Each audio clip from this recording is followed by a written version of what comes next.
Olá, você está ouvindo o Pudim, o podcast unificado de diálogos multidisciplinares da UTF-PR. O Pudim de hoje estará servido à mesa do professor Edward Henry Lui para um minicurso sobre o avanço do protestantismo no Brasil. O minicurso faz parte do terceiro Diálogos de História, ciclos de minicurso online promovidos pela UFPR. Ele é professor de História no Instituto Federal do Paraná, possui graduação em História pela UFPR, é mestre em Educação na linha História e Historiografia da Educação pela UFPR, é doutor em História na linha Arte, Memória e Narrativa pela UFPR. Esse minicurso foi dividido em 3 partes. Este é o episódio final e falará sobre o avanço das igrejas pentecostais no Brasil e o estabelecimento do neopentecostalismo. Olá pessoal, tudo bem? Obrigado aí pelo retorno de todos. Vamos dar sequência aí ao nosso avanço do protestantismo no Brasil e pensar hoje um pouco a respeito do movimento pentecostal. O avanço das igrejas pentecostais, elas têm uma importância muito significativa nesse contexto todo. É preciso deixar claro que algumas denominações, principalmente alguns estudiosos, eles acabam separando os grupos e nós temos estudiosos que separam os pentecostais dos demais protestantes ou dos protestantes históricos. Então, já queria deixar bem claro que na nossa análise a gente considera todos eles como oriundos dos movimentos reformados, das reformas do século XVI e que passaram por transformações. É importante resgatar a visão que Lutero traz a respeito da livre interpretação da Bíblia. Se nós lembrarmos, até Lutero, a Igreja Católica, ela tinha primazia sobre a interpretação da palavra. Mas Lutero vem quebrar isso e ele defende a livre interpretação da Bíblia. Já falei em outra aula sobre a importância das Escrituras, a importância da leitura da palavra para as denominações protestantes. Elas sempre tiveram um grande apreço ligado a esse valor que foi colocado já no início da Reforma, tanto por Lutero, quanto por Calvino, quanto pelas outras lideranças protestantes que vão surgindo aí ao longo do tempo. Pois bem, quando nós falamos em movimento pentecostal, nós também pensamos muitas vezes em situações muito estanques.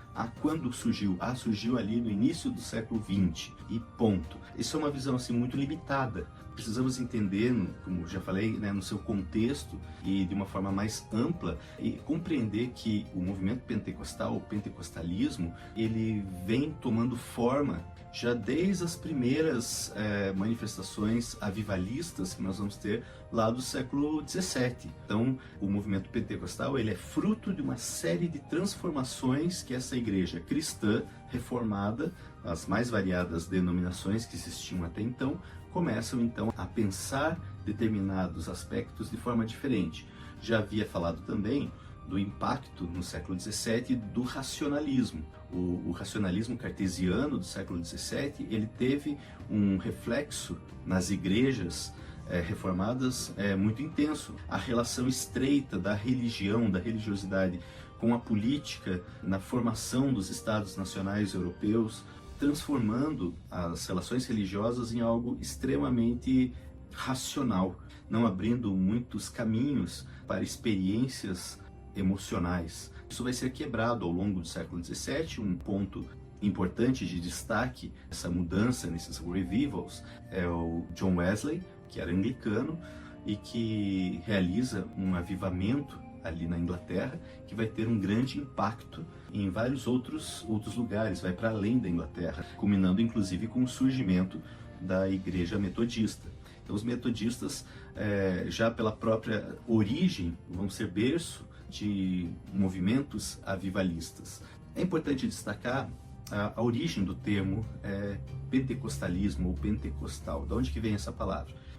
Os judeus tinham a festa do Pentecostes, era uma festa tradicional dos judeus. Eles comemoravam isso e na época de Cristo, os discípulos se reuniam e participavam da festa do Pentecostes. E após a morte de Jesus Cristo, os seus primeiros discípulos estavam reunidos por ocasião do Pentecostes, dessa festa, desse evento da tradição judaica. E é ali, nessa reunião, que acontece a manifestação do Espírito Santo. Então, essa manifestação do Espírito, em que os discípulos começaram a falar línguas diferentes, o apóstolo Pedro começou a pregar numa língua, e todas as pessoas de línguas diferentes conseguiam entender o que ele estava falando. Então, todo esse movimento que vai até mesmo dar origem àquilo que nós chamamos de igreja primitiva, onde vai ocorrer a conversão de milhares de pessoas em um evento extremamente impactante ali naquelas sociedades da Judéia. Estou falando isso lá do século I. Esse movimento vai ser registrado no livro de Atos, capítulo 2. Então, essa menção de Atos 2 é muito interessante, porque outros momentos vamos falar sobre isso, e o movimento pentecostal costumeiramente faz alusão ao ocorrido em Atos 2, que é a manifestação do Espírito Santo. Então, o Pentecostes, o pentecostalismo, ele tem essa estreita relação com a manifestação do Espírito Santo. Ou seja, as denominações que se declaram pentecostais, elas valorizam os dons do Espírito, valorizam o batismo no Espírito Santo, o que as diferem das demais denominações reformadas. Então, essa característica levou à nomenclatura de igrejas pentecostais. Dessa forma, a gente pode entender que os avivamentos ocorridos desde a partir dali do século XVII, século XVIII, eles vão culminar em dezenas de movimentos avivalistas, em que essa efervescência, essa emoção que passa a tomar conta de grupos quando estão em momentos de oração, quando estão em momentos de reunião enquanto igreja, isso vai se tornar algo relativamente comum a partir do século XIX, principalmente em alguns lugares nos Estados Unidos, na própria Inglaterra. Nós vamos ter isso na Escócia, vários movimentos avivalistas que provocam reuniões religiosas mais avivadas, mais aquecidas, mais emocionais do que as tradicionais reuniões ou cultos das igrejas reformadas. Então, há algumas características comuns. Então, a emoção acima do normal. Então, as pessoas oravam muito, buscavam a presença de Deus, buscavam a manifestação de Deus através das suas orações, dos seus cânticos, o choro. Então, são movimentos muito relacionados com isso que nós chamamos de avivamentos, os revivals. Esse movimento também está relacionado com os movimentos holiness, que buscavam a santidade. Então, existia muito essa questão, como as igrejas haviam se tornado extremamente racionalistas, esses movimentos avivalistas, eles buscavam um resgate à santidade, uma vida mais santa, uma vida mais pura, mais entregue a Deus e menos racionalistas, né? Então havia uma ênfase nessa questão da santificação. E esses movimentos religiosos se espalham pelos diferentes países europeus, chegam na América também, especialmente nos Estados Unidos. Nós vamos ter ali dezenas de pastores avivalistas, pregadores itinerantes que fazem os cultos em diferentes locais, em lugares onde as religiões, as igrejas tradicionais não chegavam, mais a oeste, enfim, faziam pregações para populações também menos convencionais, né, do que os brancos de origem inglesa. Então falavam para imigrantes, para os escravizados, posteriormente para os ex-escravizados que continuavam excluídos daquela sociedade. Então são movimentos religiosos que muitas vezes aconteciam nas denominações tradicionais, como os batistas, como os metodistas, como os presbiterianos, mas que se mantinham, não criavam até então nitidamente vertentes dentro das denominações. E sim, existiam algumas igrejas mais avivadas e igrejas menos avivadas. No início do século XX, pelos anos 1900, há uma movimentação nos Estados Unidos, formação de um grupo de estudos bíblicos liderados por um pastor chamado Charles Fox Parham. Ele começa a desenvolver esses estudos, essas pregações, na chamada Escola Bíblica Bethel, no Kansas, e diante desse grupo há uma manifestação do Espírito Santo através de uma fiel que passa a falar em línguas estranhas. Esse fato, né, o ocorrido ali nos Estados Unidos, ele foi um marco de que alguma coisa diferente aconteceu. E para muitos estudiosos, esse é o marco do início do pentecostalismo nos Estados Unidos, consequentemente no restante do mundo. Assistia a essas reuniões dessa escola bíblica e onde eles começaram então a enfatizar e a valorizar essa manifestação de falar em língua estranha. Muitas pessoas começaram a ser atraídas ali para assistir essas aulas. Inclusive existia um pastor batista, filho de ex-escravos, né, de escravizados, que haviam sido escravizados, que devido àquela cultura americana segregacionista, ele não podia assistir às aulas junto com o restante dos alunos que eram brancos. Tanto que o Seymour, ele assistia a essas aulas do lado de fora, pela janela. Então tinha ali a sala de aula onde eles estavam estudando, fazendo os estudos bíblicos, e ele assistia essas aulas do lado de fora. E ele acaba levando esses ensinamentos, levando essas ideias para o local onde ele pregava, em Los Angeles, e ele começa a fazer orações pedindo essa manifestação do Espírito Santo, e algumas pessoas por quem ele faz essa oração manifestam esse dom, manifestam essa língua estranha, e segundo eles isso é uma marca característica do batismo do Espírito Santo, ou seja, significa que aquelas pessoas que falavam aquela língua haviam sido batizadas pelo Espírito Santo. Vou abrir um parênteses aqui para a gente falar a respeito disso, porque tradicionalmente, né, desde o início da história do cristianismo, sempre foi dado muita ênfase ao estudo teológico, tanto que a teologia sistemática ela surge a partir de estudos a respeito da divindade de Cristo, principalmente. Então sempre se estudou os grandes teólogos, tanto da Igreja Católica como posteriormente depois os teólogos da Igreja Reformada, sempre foi dado um grande valor e uma grande ênfase nos estudos sobre Cristo, a natureza divina, a natureza humana de Cristo, obviamente sobre Deus, e o Espírito Santo sempre foi uma categoria menos estudada, menos valorizada, podemos colocar assim, né? E é isso que o movimento pentecostal vai tentar reverter, vai trazer ao primeiro plano, à cena, a valorização, as manifestações do Espírito Santo. Quando eu falo em manifestações do Espírito Santo, dos dons do Espírito, nas cartas, principalmente de Paulo no Novo Testamento, se fala sobre vários dons do Espírito Santo. O dom de línguas, que academicamente nós chamamos de glossolalia, falar línguas estranhas.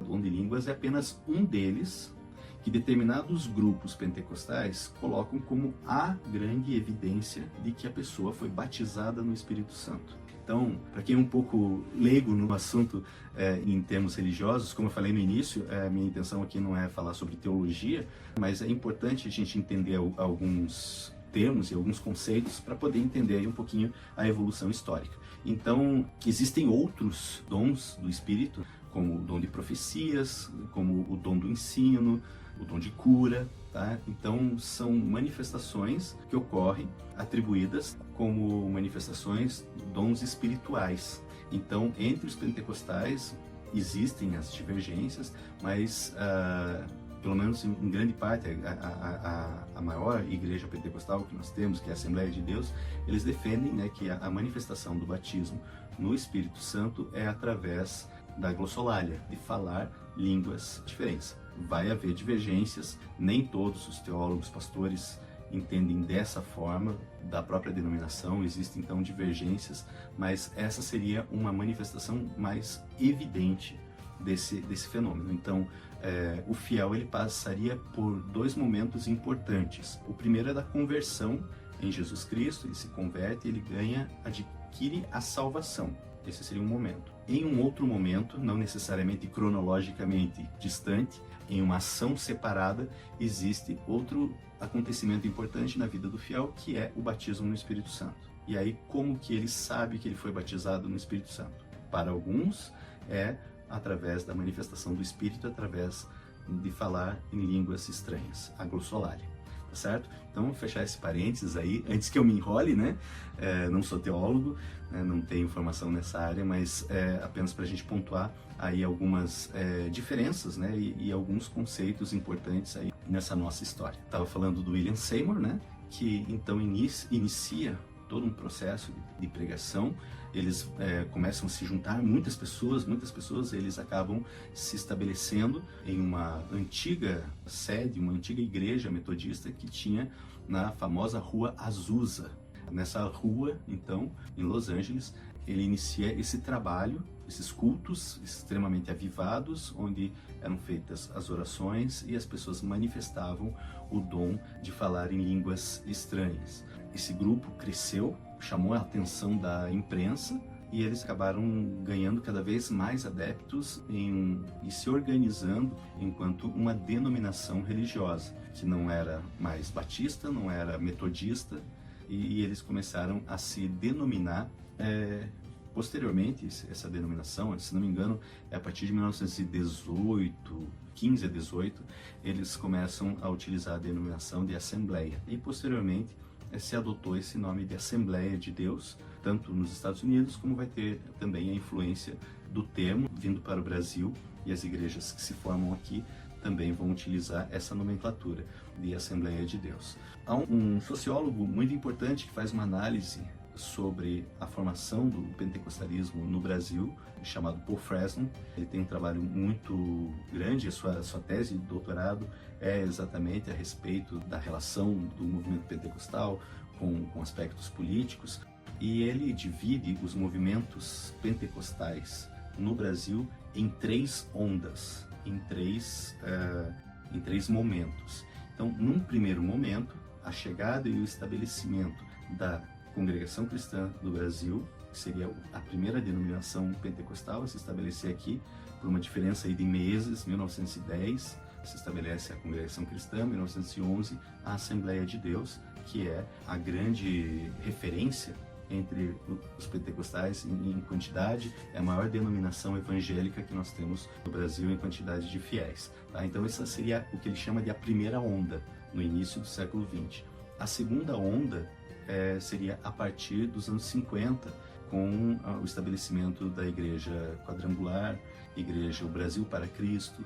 Então essas igrejas que possuem mais um aspecto, elas mudam alguns valores, enquanto nós temos as igrejas pentecostais tradicionais, como a Assembleia de Deus, extremamente conservadoras nos costumes, com alguns aspectos extremamente limitadores até certo ponto. Vou dar um exemplo, para ficar claro isso que eu estou falando. Durante muito tempo, a Assembleia proibia os seus fiéis de assistir televisão, de jogar futebol, coisas que com o tempo foi havendo uma certa flexibilidade. Lógico que essas realidades elas são diferentes quando você está falando de uma igreja que está num grande centro urbano e uma igreja que está no interior dos estados.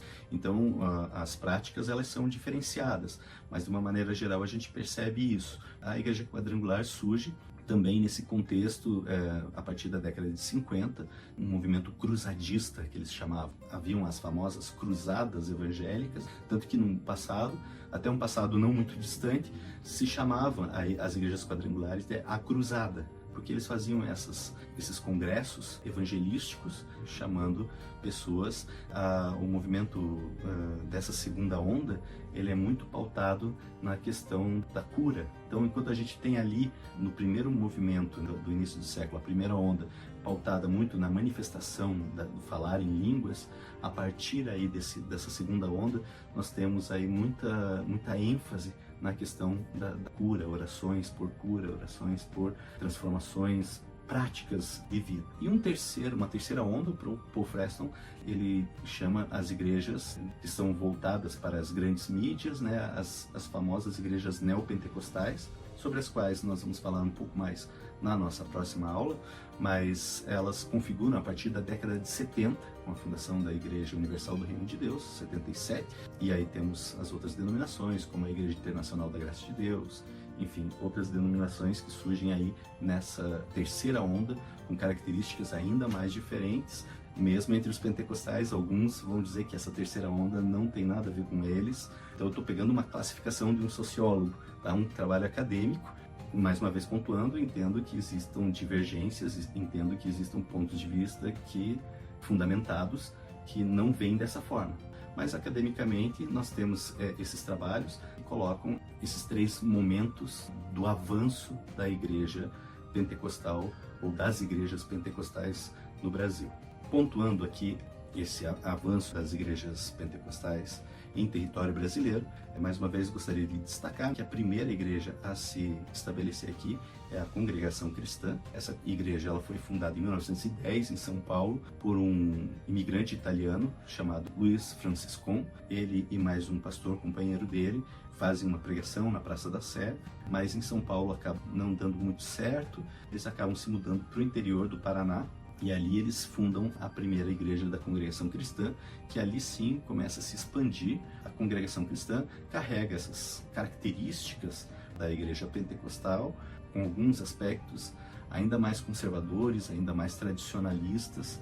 Então nós temos características dessa igreja que são muito marcantes. Por exemplo, os templos são todos muito parecidos, então você identifica um templo da Congregação Cristã facilmente. Geralmente são pintados da mesma corzinha, são muito parecidos entre si.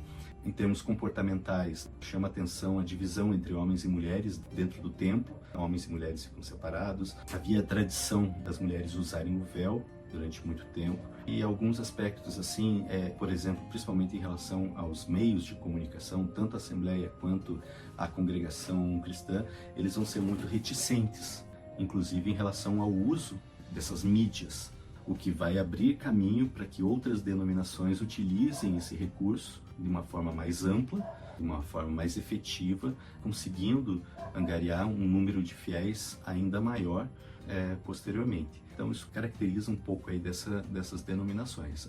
Apesar da Congregação Cristã ter sido a primeira igreja a ser fundada, a primeira igreja pentecostal a ser fundada no Brasil, em número de fiéis ela vai ser ultrapassada pela Assembleia de Deus, que vai ser fundada aqui no Brasil em 1911. A história da Assembleia de Deus aqui começa por dois missionários, dois pastores suecos que vão para os Estados Unidos, pertencem à denominação batista, ali participam de algumas reuniões, e em uma dessas reuniões eles recebem uma revelação de que deveriam ir para uma determinada localização, que eles não entenderam a princípio, porque não conheciam essa cidade, esse lugar. Então eles saem dessa reunião e vão numa biblioteca procurar um atlas para ver onde fica esse lugar que eles entenderam como Pará, certo? E aí eles localizam no mapa que Pará é um estado no Brasil.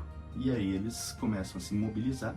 Eles mesmos contam, né, na sua história, dizendo que não tinham dinheiro suficiente para vir para o Brasil. Então foram através de doações que eles conseguiram juntar valor para conseguir fazer essa viagem dos Estados Unidos para o Brasil. Chegando no Brasil, eles se apresentam a um pastor presbiteriano, que por sua vez apresenta eles a um pastor batista, e eles conseguem hospedagem ali nessa igreja, ficam trabalhando nessa igreja ali na região amazônica, né, no Pará, e aos poucos eles vão trazendo os seus ensinamentos ali naquele lugar. Principalmente a igreja batista ali tinha uma característica bastante tradicionalista, e quando eles percebem, já existiam grupos formados dentro da igreja que divergiam, né, em relação à doutrina, à forma de entender determinados aspectos da doutrina. E esses dois missionários, esses dois pastores, o Daniel Berg e o Gunnar Wingren, eles são, juntamente com os seguidores deles ali de dentro daquela igreja, são expulsos daquela igreja, e consequentemente eles começam a fundar uma nova denominação, que em pouco tempo consegue vários adeptos, vários seguidores, começam a crescer. Num primeiro momento eles se autodenominam Missão de Fé Apostólica, esse era o nome da igreja deles, né, Missão de Fé Apostólica, que a partir de 1919, já com uma quantidade bastante grande de fiéis, passam a utilizar o termo que era utilizado nos Estados Unidos para identificar aqueles grupos pentecostais como Assembleia de Deus. Tá? Então aí é fundada a Assembleia de Deus no Brasil. Podemos considerar a data de 1911 a fundação dessa denominação, que se tornará a maior denominação evangélica do Brasil. Então é isso, gente. Nós vamos ficando por aqui. A próxima e última aula vamos falar sobre os movimentos neopentecostais. Ok? Um abraço, até mais. Vamos então para nossa última videoaula a respeito do avanço do protestantismo no Brasil. Gostaria de iniciar essa aula, que tem como propósito observar alguns aspectos aí do neopentecostalismo, ou seja, a terceira onda do pentecostalismo, segundo alguns autores, gostaria de rapidamente retomar a segunda onda e falar a respeito das igrejas pentecostais oriundas desse movimento de segunda onda e aprofundar um pouquinho na sua história e nas suas características. Tá? Em primeiro lugar, falar a respeito da Igreja do Evangelho Quadrangular, uma igreja, uma denominação protestante pentecostal que vai surgir em 1923 nos Estados Unidos, na Califórnia, criada por uma pregadora, uma evangelista chamada Aimee Semple McPherson. Aproveito para abrir um parênteses importante nessa discussão a respeito do protestantismo, a questão da importância e da valorização da mulher no contexto protestante. Assim como em várias outras esferas da sociedade, no meio protestante também essa discussão está cada vez mais em voga. Algumas denominações preveem a existência de pastoras, fazem esse papel aí de liderança da comunidade. Outras comunidades, outras denominações estão num processo de abertura a isso, mas é inegável a importância da figura e do papel das mulheres nas denominações protestantes. Vale a pena destacar que em muitas comunidades, pensando, né, no contexto atual, até a partir de algumas observações antropológicas, nós percebemos que as mulheres protestantes, especialmente nas regiões periféricas do país, elas detêm uma possibilidade de ascensão ali naquele meio maior do que as demais, sem contar aspectos de possibilidades de liderança ali no seu meio. Portanto, esse é um assunto interessante, poderíamos abrir uma nova discussão que teria bastante o que falar sobre esse ponto. Enfim, tratar do protestantismo, que eu já falei, como eu já falei em outros momentos, abre um leque de várias possibilidades de análise. Esse é apenas um dentre tantos outros. Vou fechar o parênteses aqui e voltar. Então, essa criadora da Igreja do Evangelho Quadrangular nos Estados Unidos vai iniciar todo um projeto, né, de igreja com características, né, do pentecostalismo, com uma ênfase muito grande no aspecto da cura divina. Como eu falei, é característico dessas igrejas deste período, dessa segunda onda, a ênfase na cura divina, enquanto nós tivemos a primeira onda com uma ênfase no batismo do Espírito Santo, a glossolalia, ao falar em línguas, né? Essa segunda onda, a ênfase é na cura divina, né? Por que igreja quadrangular, né? A ênfase nos 4 pontos, né, acerca de Jesus Cristo, né? Então eles entendem que há uma estrutura harmônica, equilibrada, que representa através de Jesus Cristo, ele como Salvador, ele como santificador através do batismo no Espírito Santo, por isso o símbolo da pomba ali, ele como aquele que cura, né, o símbolo do cálice, e finalmente ele como rei e salvador da humanidade que voltará.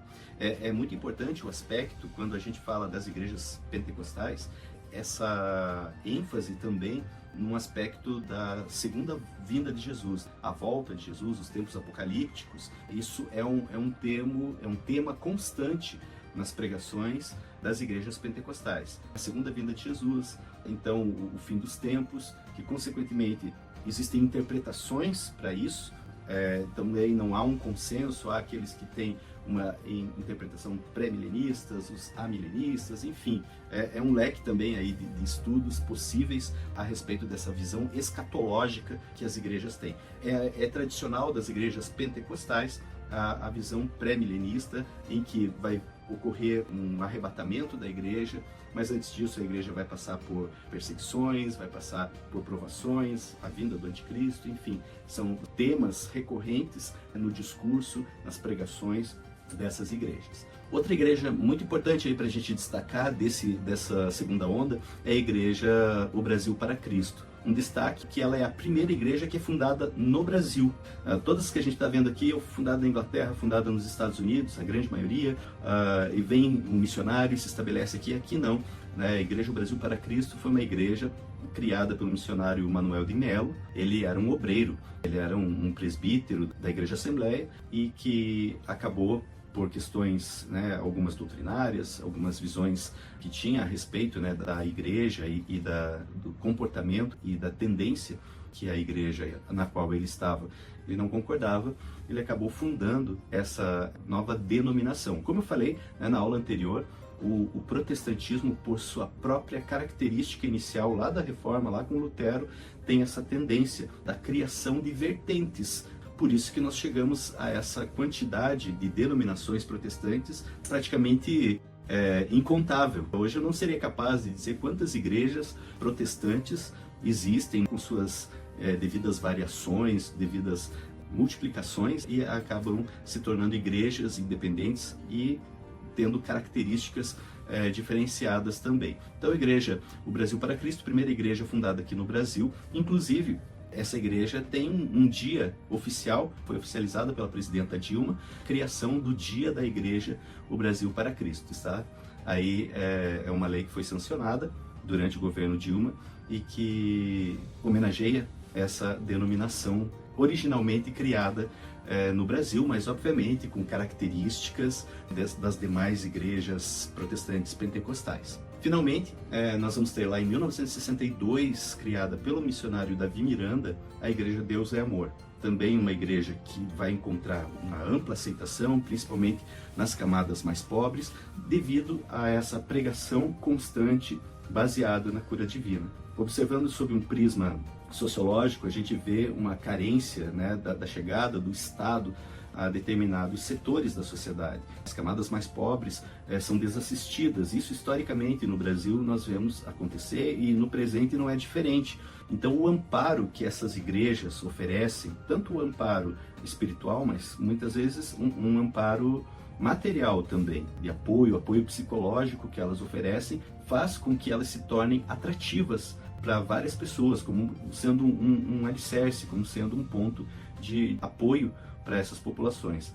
Uma pregação baseada na ideia da cura divina, ela vem alentar a necessidade, o coração de muitas pessoas, de muitos fiéis. Não é raro, nós vemos nas igrejas Deus é Amor, então objetos relacionados a essa busca pela cura, muletas, cadeiras de roda, enfim, objetos que os fiéis levavam a fim de pedir uma cura, uma intervenção divina a uma necessidade que eles têm.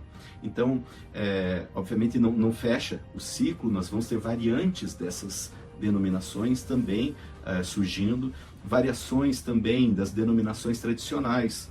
Nós vemos lá em 1965, a Igreja Batista, acontece uma cisão nela e há o surgimento de uma nova convenção.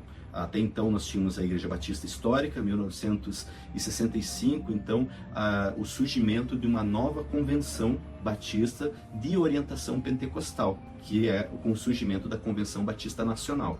Então, mais de 300 igrejas foram desligadas da Convenção Batista Brasileira, a tradicional, e se criou uma nova Convenção Batista que também apresenta um grande número de fiéis, com uma presença bastante marcante aí em todo o território nacional. Então, esse fato que acontece com a Igreja Batista, ele é sintomático, acontece a manifestação pentecostal em várias outras denominações, gerando vertentes, tá? Isso acontece com a presbiteriana, também vai gerar cisões, acontece com a Igreja Metodista, então isso, e também com as próprias pentecostais vão surgir as suas derivações, que de uma certa maneira vão dar origem a novos movimentos. Quando nós observamos essas três ondas, nós englobamos ali num determinado momento histórico as características mais predominantes daquelas denominações. Tá certo? Então agora a gente vai partir aí para falar mais especificamente a respeito das igrejas neopentecostais surgidas a partir da década de 70. Quando nós falamos a respeito do avanço das igrejas de terceira onda pentecostal, o neopentecostalismo, fica difícil não citar a Igreja Nova Vida. Não que ela pertença necessariamente a esta terceira onda, ao movimento neopentecostal, mas porque foi no interior desta igreja que surgiram grandes lideranças dos movimentos neopentecostais e algumas ideias passaram a ser veiculadas e passaram a se tornar o carro-chefe das igrejas neopentecostais. Então, essa Igreja Nova Vida, ela foi criada pelo bispo Robert McAllister, um canadense que veio ao Brasil, fundou esse trabalho. Ele estava muito associado às igrejas quadrangulares, tanto que ele participou de algumas cruzadas evangelísticas, convite das lideranças quadrangular, e ele foi o pioneiro aí, um dos pioneiros a levar um programa de rádio da sua denominação. Então essa igreja ela começa como um programa de rádio onde esse bispo fazia suas pregações, e aos poucos eles foram expandindo, né, do rádio, foram para as praças, das praças aos grandes eventos, às cruzadas, até que se torna uma igreja em 1964. Então, a partir desse ano, surge, né, oficialmente a Igreja Nova Vida. E qual o diferencial? Então, uma das características, né, da pregação do bispo Macalister era a questão da desmistificação em relação ao dinheiro. Especialmente as igrejas pentecostais, elas tinham por tradição essa valorização da pobreza. Não que elas pregassem a pobreza, mas o não apego ao dinheiro era uma mensagem comum nas igrejas pentecostais tradicionais, de primeira onda, digamos assim. E o bispo Macalister traz à tona essa coisa de que, não, o dinheiro é uma coisa boa, a gente precisa de dinheiro, tanto que ele muda alguns padrões, né? Era tradicional nas igrejas a ideia da sacolinha, passar a sacolinha durante o culto para fazer a coleta do dízimo. Ele traz a inovação de que o dízimo deve ser entregue nas mãos do pastor. E isso muda, isso vira uma chave para muitos que pertenciam ali àquela denominação. O simples fato dele começar com um programa de rádio, visto que os programas, né, de rádio, de televisão, por muitas denominações, eram demonizados, eram vistos como algo negativo. As igrejas tradicionais pentecostais, inclusive, proibiam os seus seguidores de assistir televisão, ir ao cinema, e ali, com a Igreja Nova Vida, eles começam a utilizar isso como um meio, né, um veículo de comunicação do Evangelho. Isso também leva a uma virada de chave. Ele também vai ser pioneiro na utilização de programas televisivos. Começa a trazer programas, principalmente americanos, e veicular na TV brasileira. Isso acaba se tornando meio que ali na década de 60, principalmente na década de 70, começa a se tornar uma prática comum entre outras denominações. Então é muito conhecido os programas de Rex Sambart, Jim Swaggart, então pregadores, evangelistas televisivos americanos que passam a ter seus programas veiculados aqui no Brasil, uma tradução ainda bastante precária. Muitas vezes esses próprios pastores faziam a tradução desses programas, faziam a dublagem, melhor dizendo, mas eles vão causar um impacto na sociedade brasileira e começa a mudar aí um pouco a visão a respeito do uso de mídias, que isso também é outro assunto que gera bastante discussão, o uso das mídias por parte dos grupos evangélicos. Então a Igreja Nova Vida também se caracteriza como uma igreja da segunda onda do pentecostalismo no Brasil. No entanto, ela vai ser fundamental para que as igrejas da terceira onda definam certas práticas e certas características delas. O nome mais conhecido que pertenceu à Igreja Nova Vida e acabou fundando a sua própria igreja é o Bispo Edir Macedo, juntamente com seu cunhado, R.R. Soares, o Romildo Ribeiro Soares.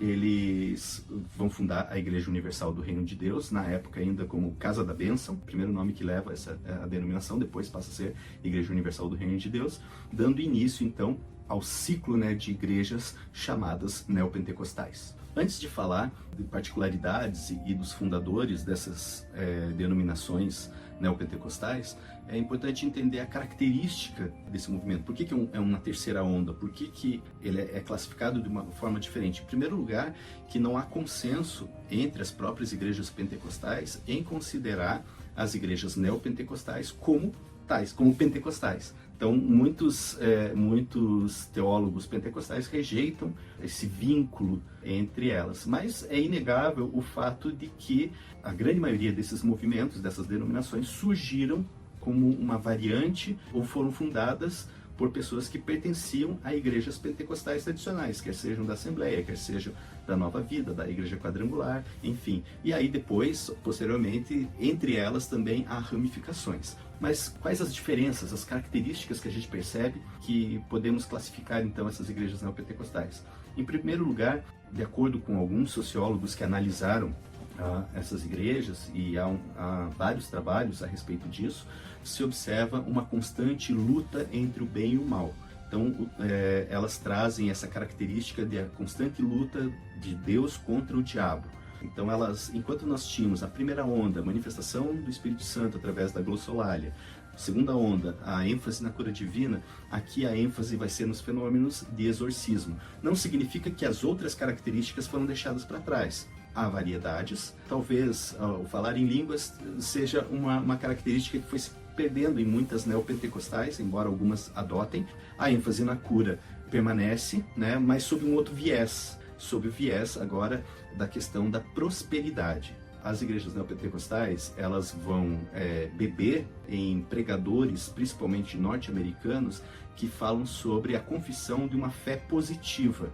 Dentre eles, nós podemos destacar Hagin, que foi um pastor que enfatizou muito, trabalhou muito com essa pregação que, através da palavra, de palavras impositivas, exigindo a prosperidade, exigindo a cura, Deus iria proporcionar então essa cura, essa prosperidade. Então, com base em textos bíblicos isolados, como tudo aquilo que pedires recebereis, estou falando que está isolado. Então, com base nesses versículos, eles enfatizam a questão de que o fiel deve exigir a bênção, deve exigir riqueza, deve exigir o casamento ideal, deve exigir o carro, deve exigir o emprego, a promoção, enfim, a cura. Então, essas igrejas neopentecostais vão trabalhar muito sob esse viés, extremamente influenciados por esses pregadores norte-americanos. Falei do Hagin, também um outro pregador bastante influenciador, né, nesse contexto aí, é o Benny Hinn, que inclusive esteve no Brasil várias vezes fazendo pregações e estudos. Tem um livro extremamente famoso chamado Bom Dia, Espírito Santo, no qual ele estabelece uma relação mais próxima, mais corpórea, digamos assim, com a figura do Espírito Santo. Por isso o nome Bom Dia, Espírito Santo era um hábito que ele desenvolveu, né, de todos os dias ao acordar, dar bom dia ao Espírito Santo, falar com o Espírito Santo e, consequentemente, exigir as bênçãos. Essas ideias vêm para o Brasil, se incorporam aqui nessas primeiras igrejas ditas neopentecostais, que vão permear os seus cultos. Então, vai ser comum chamadas a esses cultos, né? O culto da promessa, o culto da riqueza, o culto do encontro, promovendo casamentos, promovendo namoros entre evangélicos. O ponto forte dos cultos neopentecostais vai ser a parte de testemunhos, a parte testemunial. Então, relatos de cura, relatos de libertação vão ser cada vez mais constantes e, obviamente, né, o que chama atenção é o extraordinário, então as manifestações e práticas de exorcismo. Isso vai ser comum nessas igrejas, vai ser os cultos de libertação, cultos em que esses pastores vão fazer a prática do exorcismo, tirar as enfermidades, tirar os problemas através de uma expulsão de demônios. Essas práticas acontecem tanto nas igrejas, né, físicas, locais, quanto nos cultos televisivos, o que vai provocar aí uma grande curiosidade por parte de muitas pessoas que vão querer ver, entender esse fenômeno que acontece. Isso vai chamar muito a atenção do público. Vale a pena a gente entender que o culto televisivo no evangélico no Brasil, ele tem um tom diferente do culto televisivo nos Estados Unidos. Nos Estados Unidos, a ideia era que os fiéis pudessem acompanhar as atividades da igreja através desses cultos televisivos. No Brasil, os cultos televisivos têm o intuito de chamar o fiel para a igreja local, para a igreja física. Então, para alguns estudiosos, esse vai ser um dos elementos que vai atrair muitos seguidores, muitos adeptos às igrejas neopentecostais. Fato esse que essas igrejas cresceram exponencialmente, têm presença tanto no Brasil quanto fora, pegando como exemplo a Igreja Universal do Reino de Deus, a maior delas, com sede em todo o país, mas também presente na África, presente nos Estados Unidos, presente no México, presente na Europa, na Ásia. Então, o crescimento dessas igrejas é algo realmente muito interessante e algo a ser estudado, tem sido fonte de estudo para diversos acadêmicos de diversas áreas.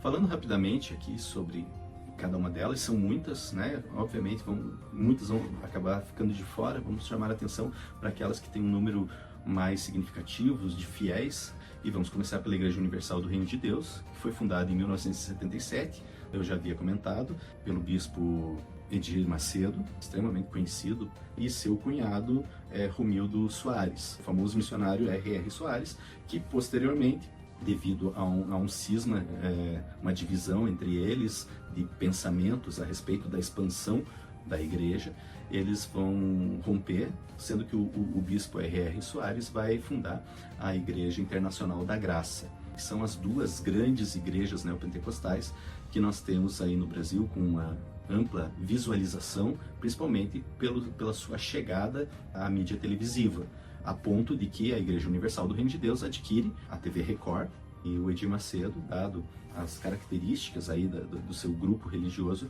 eles conseguem adquirir e comprar a TV Record, que atualmente é a segunda maior emissora de TV do Brasil.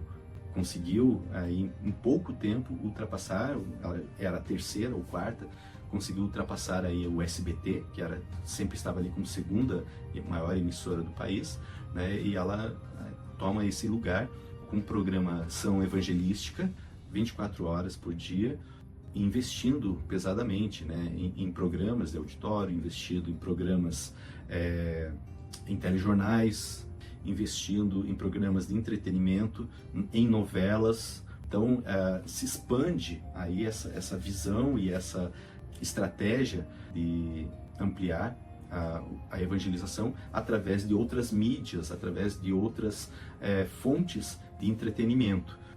As igrejas neopentecostais mais tradicionais, né, já dá para falar sobre isso dessa maneira, né, como a Igreja Universal do Reino de Deus, a Igreja Internacional da Graça, a Igreja Mundial do Reino de Deus, são todas uma derivação da outra, né, que são as três maiores.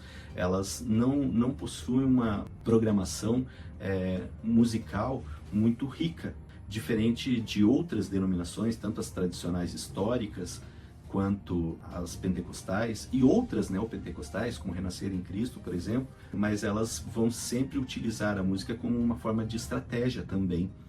Os seus cultos, a fundação da Igreja Universal do Reino de Deus, todas as igrejas elas começam com um pregador e um tecladista, alguém tocando um teclado, cantando hinos de maneira bastante singela, em igrejas, em templos que não são construídos para esse fim, né? Então eles utilizam de galpões, utilizam de cinemas que estão desativados, shopping centers. Essa é uma característica, né, das igrejas neopentecostais, a utilização de espaços que já haviam sido ocupados com outras funções, espaços geralmente bem grandes para receber uma grande quantidade de pessoas. Uma outra característica que a gente pode observar é que essas igrejas estão praticamente abertas 24 horas por dia. Então, se você passar na frente de uma dessas igrejas a qualquer horário do dia, e algumas até da noite, você vai encontrar lá um obreiro, um pastor, pregando, falando, acolhendo as pessoas que passam pela rua. Então, essa é uma característica bem interessante e marcante dessas denominações. O fato é que a Igreja Universal do Reino de Deus, né, a partir de 1977, ela vê um crescimento estrondoso, ela começa a ampliar as suas áreas de atuação, né? Eu já falei da mídia, já falei da televisão, mas também ela começa a ampliar suas ações através do campo político, indicando, nomeando pessoas para cargos públicos. Aí a gente tem no Rio de Janeiro o bispo Marcelo Crivella, que era bispo da Igreja Universal do Reino de Deus, chegou à prefeitura do Rio. Então vejam que essa chegada da Igreja Universal nos meios políticos também se dá de maneira intensa. Então isso estou falando de um cargo executivo que chama bastante atenção, mas em outras funções também, né, como vereadores, como deputados, formando assim, juntamente com outras denominações, obviamente, aquilo que hoje é chamado de bancada evangélica, que traz como característica a discussão de temas em pauta bastante polêmicos em toda e qualquer sociedade, pensando questão, por exemplo, do aborto, pensando na inserção civil de casais LGBTQIA+.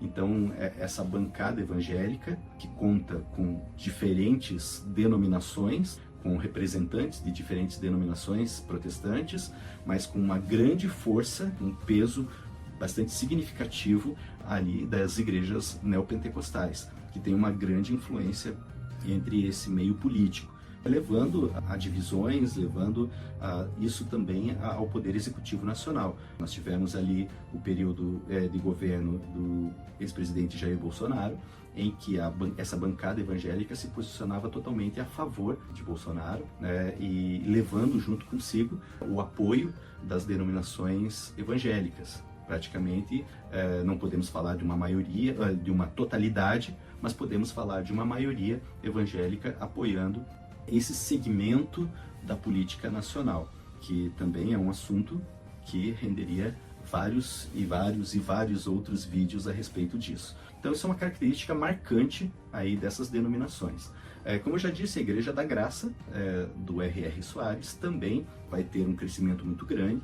O R.R. Soares, ele vai ser considerado um dos rostos mais vistos na televisão brasileira. Durante algum tempo aí a gente vai ter essa informação, portanto, a chegada dele nas casas, nos lares das pessoas é muito intensa, muito constante, e isso também vai trazer uma característica a essas denominações. A Igreja Mundial do Reino de Deus foi fundada em 1998 pelo apóstolo Valdemiro Santiago. É interessante que esses termos, né, apóstolo, bispo, eles são auto-intitulados, tá? Então eles se auto-intitulam. É diferente de uma tradição episcopal, é diferente de uma tradição católica, que há a nomeação desses bispos pelos pares, enfim.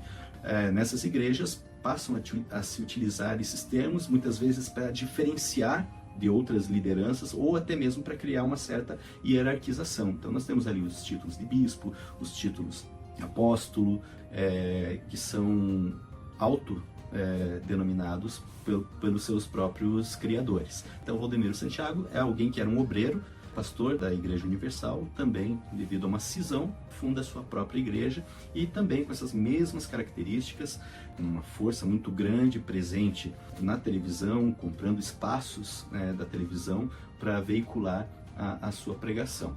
E aí nós vamos ter várias outras igrejas, Igreja Cristo Vive, Sara Nossa Terra. Para encerrar, queria finalizar aqui com a Igreja Renascer em Cristo, que tem uma característica que também é classificada como uma igreja neopentecostal. No entanto, ela tem uma pegada um pouco diferenciada em relação a essas demais que a gente está vendo.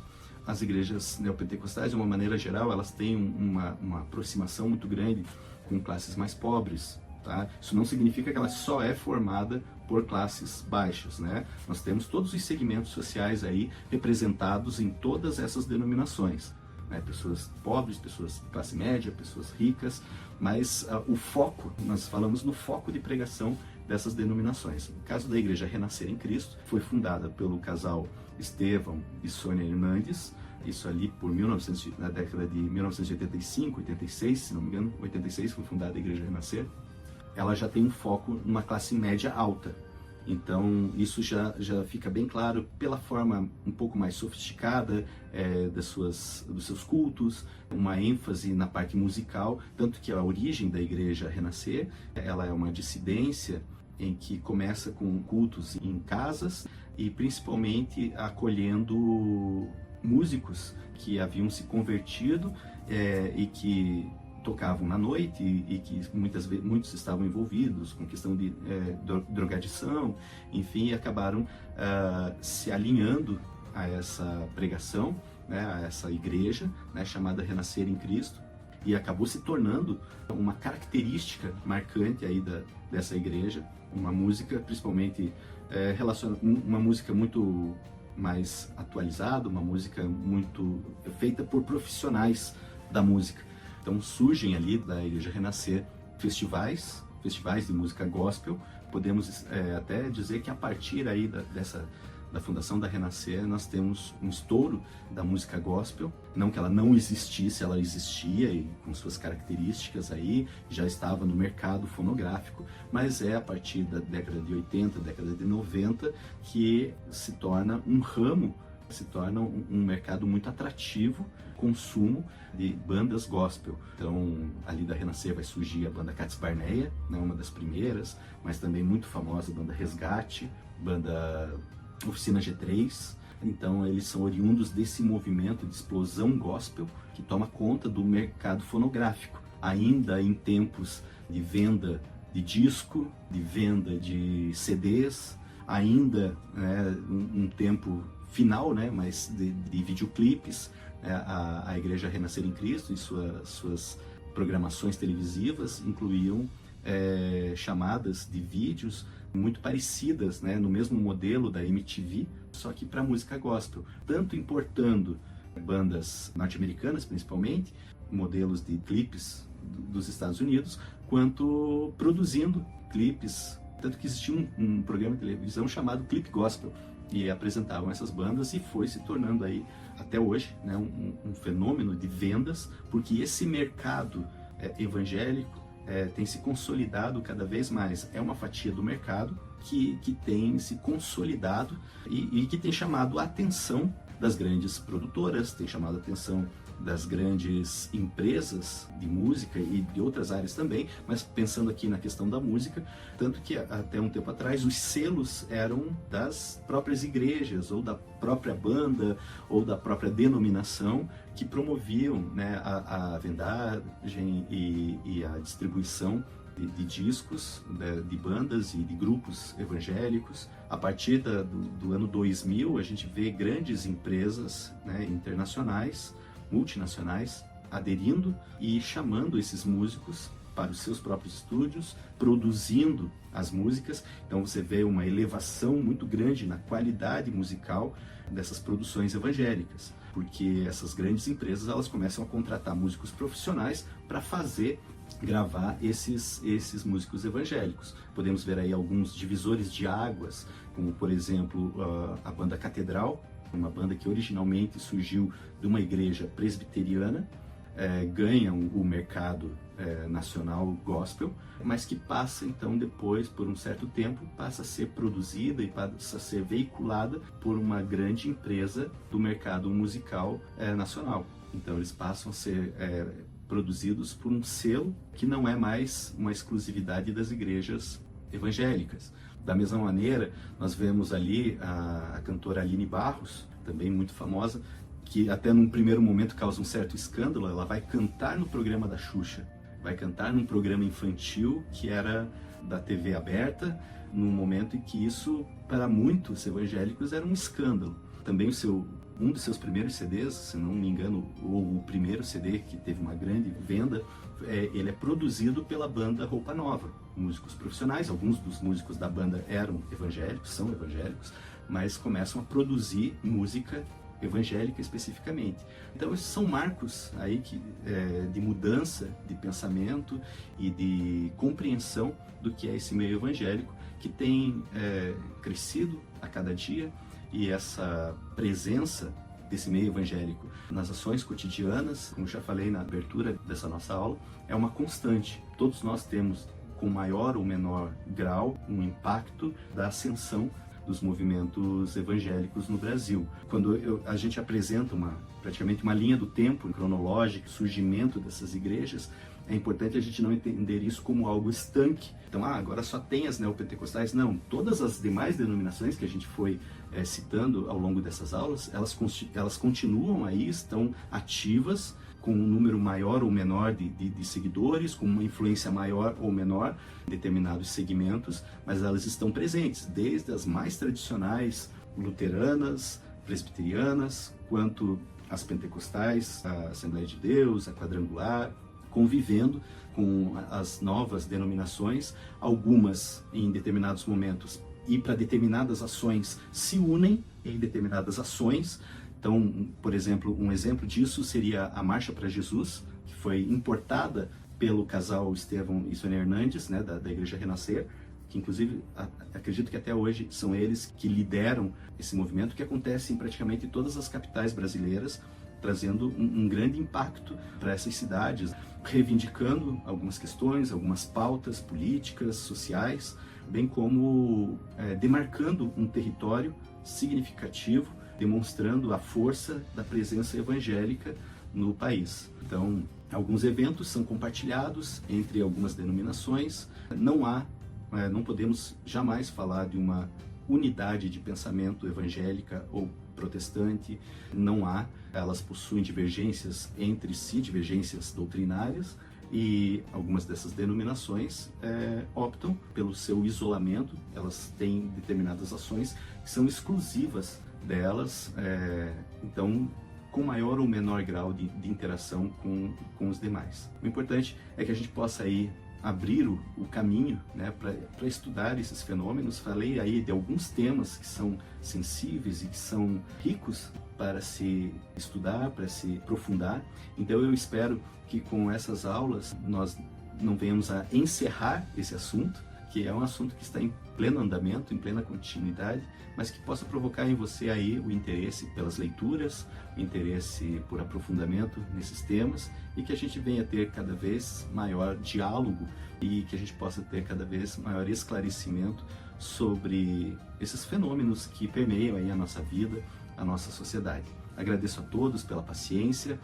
Mais uma vez, muito obrigado. Espero que a gente possa se encontrar aí em uma outra oportunidade. Obrigado também à Universidade Federal do Paraná, que está promovendo esse evento, Diálogos com História, um evento que é muito importante, dado a facilidade de que muitas pessoas tenham acesso a uma produção dos alunos da Universidade Federal do Paraná, né, em relação à pesquisa que estão produzindo. Então fica aqui meus agradecimentos e até uma próxima. Um abraço. Tchau, tchau.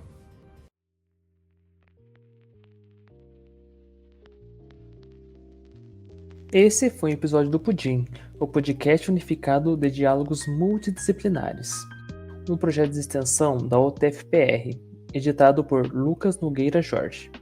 Músicas utilizadas: Mad Magic, de Alexander Nakarada, e Rain Book and Coffee Tea, de F. Sentin e ESP. Todas as músicas estão disponíveis em Freestock Music. Para saber mais informações sobre o projeto desse podcast, visite nosso site pudim.cp.utfpr.edu.br. Até a próxima!